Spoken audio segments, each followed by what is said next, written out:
The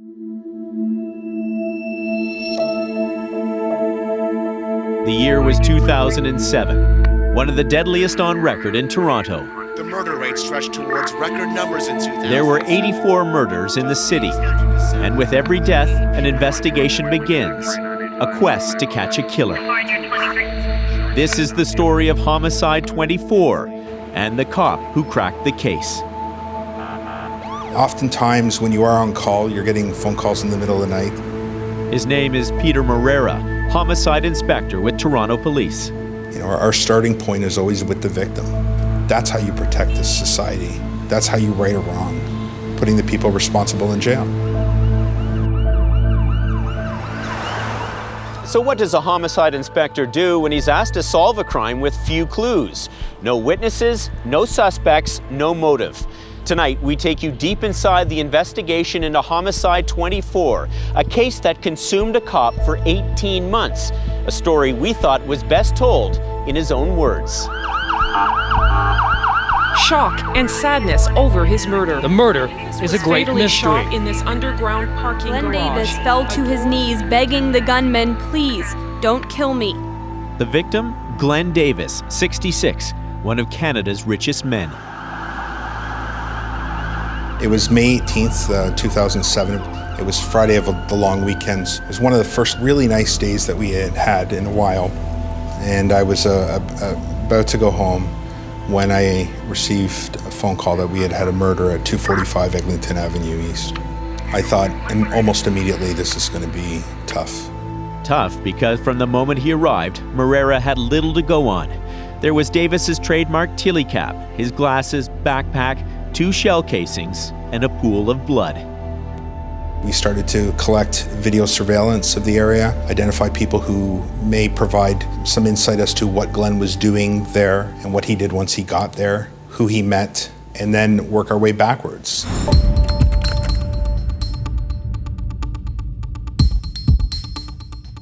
Security cameras recorded the hit minute by minute.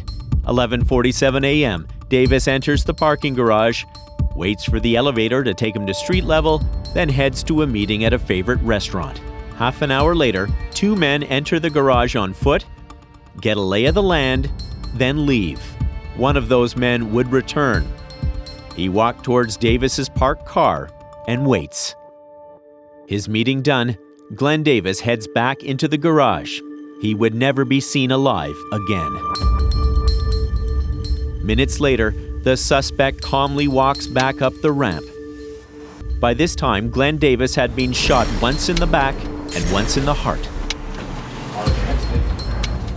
Upon entering the underground parking lot, he was confronted by a lone male suspect. There was a confrontation, a firearm was produced, and Mr. Davis was cowardly shot. We did have video surveillance of 2 people. So the video was actually quite good, and the pictures we felt were quite good. We were appealing to people that could recognize these 2 individuals, and nothing panned out. Glen Davis did not fit any kind of idea that you would have of someone who would be involved in anything illicit. We looked at Glen Davis more than I think I've ever looked into anyone else. I wanted to find something. I wanted to find that one skeleton in his closet that would point us to why this happened. We literally look in everybody's closet. Glen Davis's desk, all of his belongings, every journal, every bill, every association that he belonged to, every club he belonged to, every place that Glen Davis had been or participated with became an avenue of investigation for us. They say it's sex or money. Well, they looked into the sex angle, and in the words of one of the detectives, no, he keeps coming up a straight arrow, so it's got to be money. And he had lots of it. The adopted son of a Canadian establishment family, Glen inherited an estimated $100 million estate. He then systematically began giving it all away. He spent tens of millions of dollars establishing parks, protecting sanctuaries, keeping the wilderness wild. His work led to the conservation of more than 10% of Canada's landmass.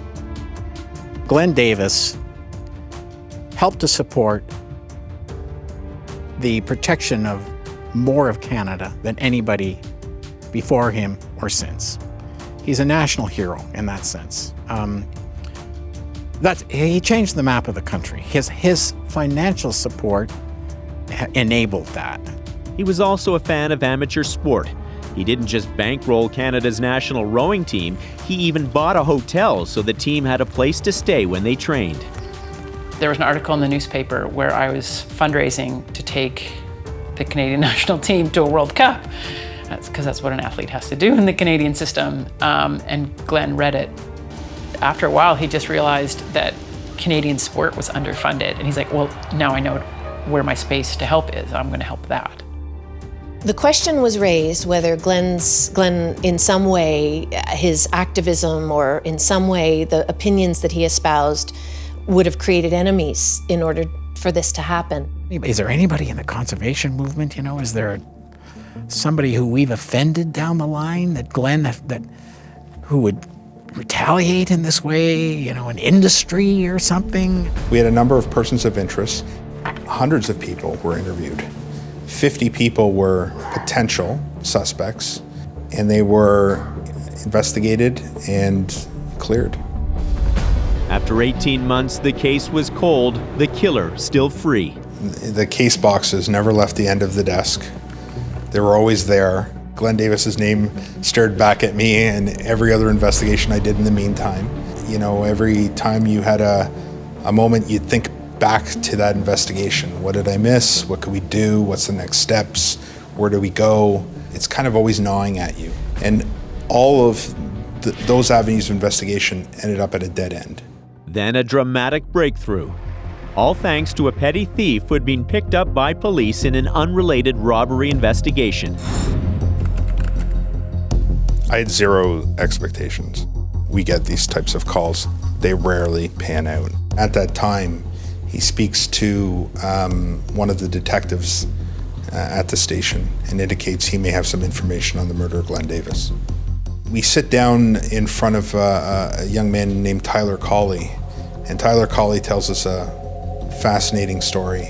He started off by saying, "I was paid to kill Glen Davis." That wasn't the end of the case. Now Moreira had to set an elaborate trap to catch a killer and reveal a shocking family secret. Coming up, a wiretap and the killers caught on tape. They've got video of them both. Got Eugene walking up the ramp. Like they think he's the guy.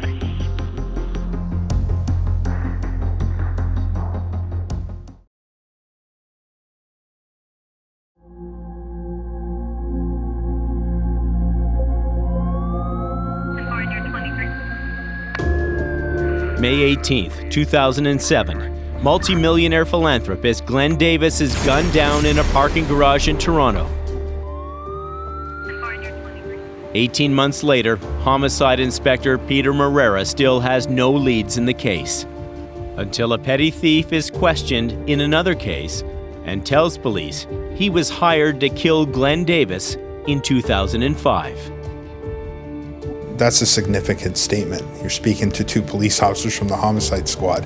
He basically implicated himself in the beating of Glen Davis that happened 18 months before. In December 2005, Davis had been savagely beaten by a man with a baseball bat just steps from his lavish office building. Incredibly, he survived. What Colley would tell police next blew this case wide open. He said the man who arranged the failed hit was Glen Davis's very own godson, a man named Marshall Ross. He called Glen Uncle Glen. He came on the trips with us. He had an office and a business with Glen. He was married in the backyard of Glen's beautiful, he had a beautiful office. Of course I knew Marshall.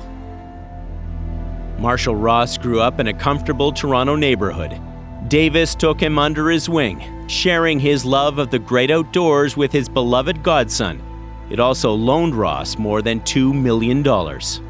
He described him as being a second father, but he described a very warm relationship with Glen, and that they that went beyond a typical uncle-nephew relationship. Glen Davis considered Marshall Ross, the term used was like a son.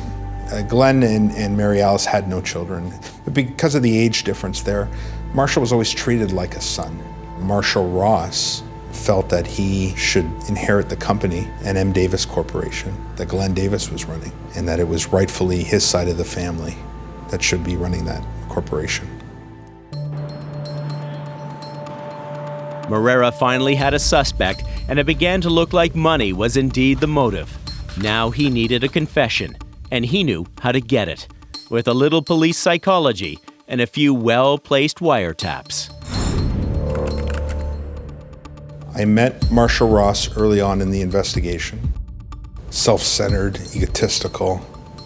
He believed he was the smartest person in the room, no matter where he was. He thought he could say and do what he wanted and make people believe anything he thought. So we used that against him.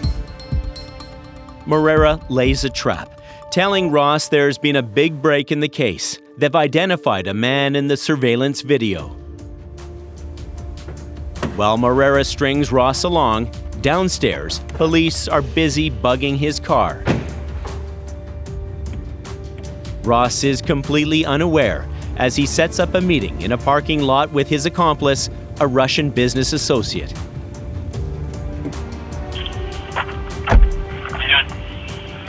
I got a visit from the police.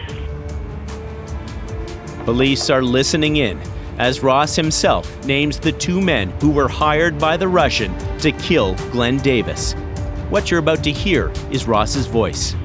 Then they took video of them both. It's got Eugene walking up the ramp from the parking garage. So they knew he was in the parking garage. Like, they think he's the guy. Jesse's the person of interest. They just want to talk to him because they think they know who the guy is. Marshall Ross was the greatest source of information because he couldn't help himself. He just needs to control every situation. The wiretap is a bonanza for police, as the Russian middleman, Dmitry, tells Ross the killers he hired want their money now. They want 25 and 25. They want 50 grand. I don't have it. They want 25 now. I don't have the money to... Like, if I wanted to give him $25,000 then I couldn't. Wouldn't know how to do it. The evidence is when they speak to one another and they don't think we're listening. That's where the evidence lies. They are providing us with not just the who, but the why and the how. And those were all questions we had in our investigation. The more Ross speaks, the more he implicates himself, all the while thinking he'd outsmarted the police. The beautiful part about it is there's absolutely no motive on it. There's no reason why we would have done it. It doesn't look like there's any reason. And that's when I knew we had him. That's when I knew that this was the right strategy. And collectively as a team, when we came up with this, I thought it was brilliant.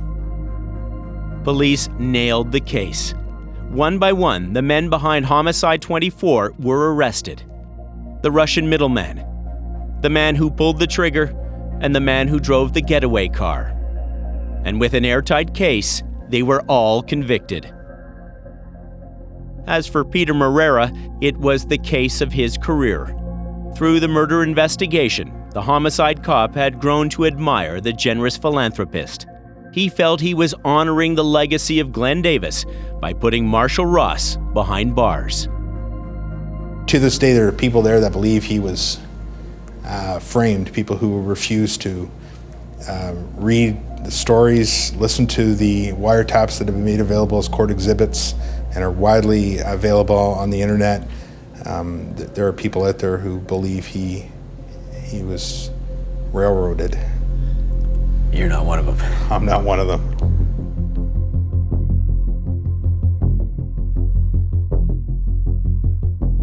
But the mastermind of Homicide 24 wasn't just outsmarted by police. Marshall Ross's plot was to kill Glen Davis, then inherit his fortune. But the millionaire left him out of his will. Marshall Ross pled guilty to murder, and he's now serving a life sentence. Stay with us. The Fifth Estate will return right after this.